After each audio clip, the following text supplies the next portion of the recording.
This is the story of 5 ASU students chosen to live in a house without Sun Devil television.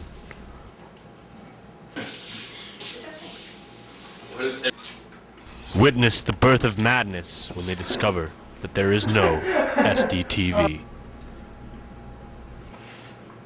It's awesome. Well, it's on channel too. SDTV, baby. Yeah. Check it out. Check it out. Check it out.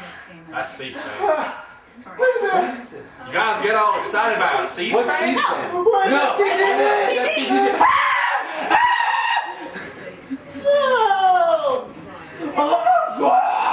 No.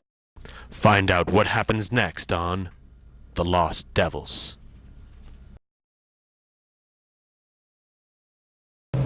A San Francisco mother is held in the murder of her children, winter storm season is getting underway, and the fallout begins from the firing of Dirk Cutter. This is SDTV News.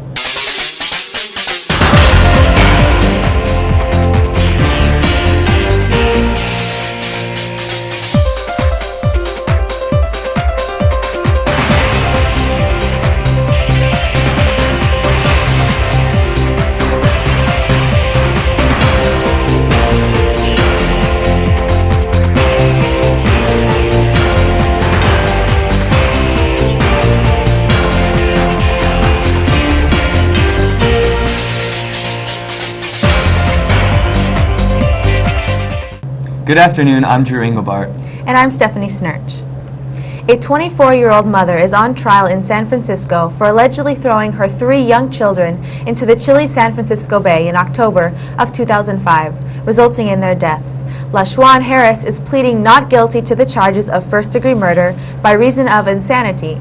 Harris's defense lawyer is stressing the fact that Harris had in fact been checked into a psychiatric hospital 6 times between 2004 and 2005, and that her borderline mentally retarded client suffers from schizophrenia. Harris's explanation of her actions is that she heard voices from God telling her to sacrifice her 3 young children. Her defense also claims that she had told a social worker that she feared hurting her children, however her warning was ignored. On the contrary, prosecutors are pushing their point that Ms. Harris was fully aware of the effects of committing such a crime, fully understanding that she was in fact murdering her children, and even asked police of the consequences of committing such a crime. Last night in Seattle, Washington, a storm brought up to 2 feet of snow, turning highways and streets into icy gridlock and left thousands of people without power. The snowfall capped a month of heavy rain in Seattle, which was edging closer to the wettest single-month record. Official measurements kept at Seattle-Tacoma International Airport received 15.26 inches of precipitation, just short of the 15.33 inches recorded in downtown Seattle in December 1993. Roads were a mess, 3 deaths were reported, and many cars were left in ditches throughout the state. This morning, President Bush has traveled to Latvia for the NATO summit, which will discuss the plans to confront the rising insurgents in Afghanistan.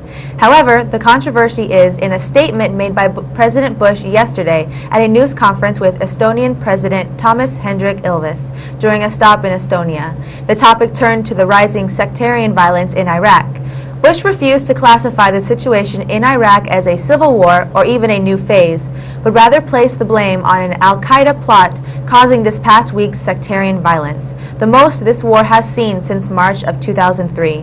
After the summit today, President Bush will continue to Jordan for a summit with Iraqi Prime Minister Nouri al-Maliki to discuss possible solutions and options. For all you smokers out there, if you are eager to cut the risk of dying early from a tobacco-related illness, you must quit completely. Researchers said Tuesday that cutting down even by half is not enough. In a 20-year study of 51,000 men and women in Norway, a research team studied the impact of cutting down smoking on deaths from heart disease, lung cancer, and other tobacco-related cancers. The 20-year follow-up period showed that the long-term effects of a substantial reduction in smoking did not show any benefits in comparison with persistent heavy smoking. Health experts estimate the annual global deaths associated with smoking could double to 10 million or more by the year 2020. The Prime Minister of Turkey greeted Pope Benedict XVI upon his arrival to Turkey this morning. The two met for a 20-minute meeting despite earlier claims that the Prime Minister would not have time. The meeting is viewed as important in order to calm rising tensions of the Pope's visit to the mainly Muslim nation.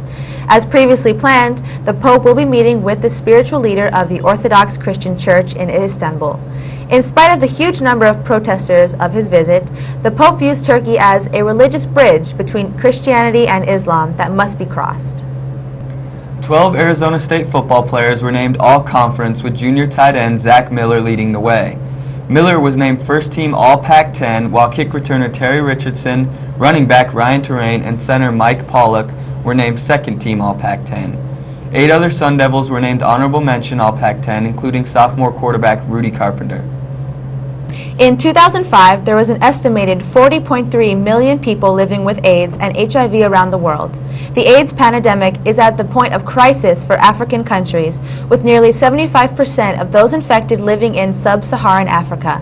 This Friday at ASU, the World AIDS Rally will take place at 12:30 p.m. on the stage area just north of Memorial Union. This year's theme will be More Health Workers in Africa. There will be guest speakers discussing the impact of HIV and AIDS on all of us and encouraging all to promote legislative activism. Don't miss out because there will also be free pizza and HIV and AIDS fact t-shirts. The recent firing of ASU's head football coach Dirk Cutter stuns many recruits. Top recruit quarterback Nick Foles from Austin, Texas felt that the team was on the right track as the defense and the running game were improving. Foles still wants to play quarterback for ASU, but that is not the case for 2 committed receivers from Peoria and Chandler, as they are planning on reopening their recruitment. The change also does not help ASU's chances of retaining all-conference tight end Zach Miller for his senior season. Tom Miller, father of both Zach and Brent Miller, said that they were disappointed and that any change in the coaching staff would affect Zach's decision. Zach is projected as a first-round draft pick by Scouts Inc. should he opt to leave college early. That's all from the SDTV News Desk. Thanks for watching. If you can't get enough news, catch us again at the top of every hour or check out ASUWebDevil.com. Brittany and Megan will be here tomorrow, and we'll see you back here next week for the final edition of SDTV News until January. See you then. I like that little. We'll do at the end. Improv. Yeah. Thumbs up. This is a fun. Both of you at the same Oh. time. There you go. Yes. Okay, sweet. We got it. Make a little love. This is a story of 5 ASU students chosen to live in a house without Sun Devil television.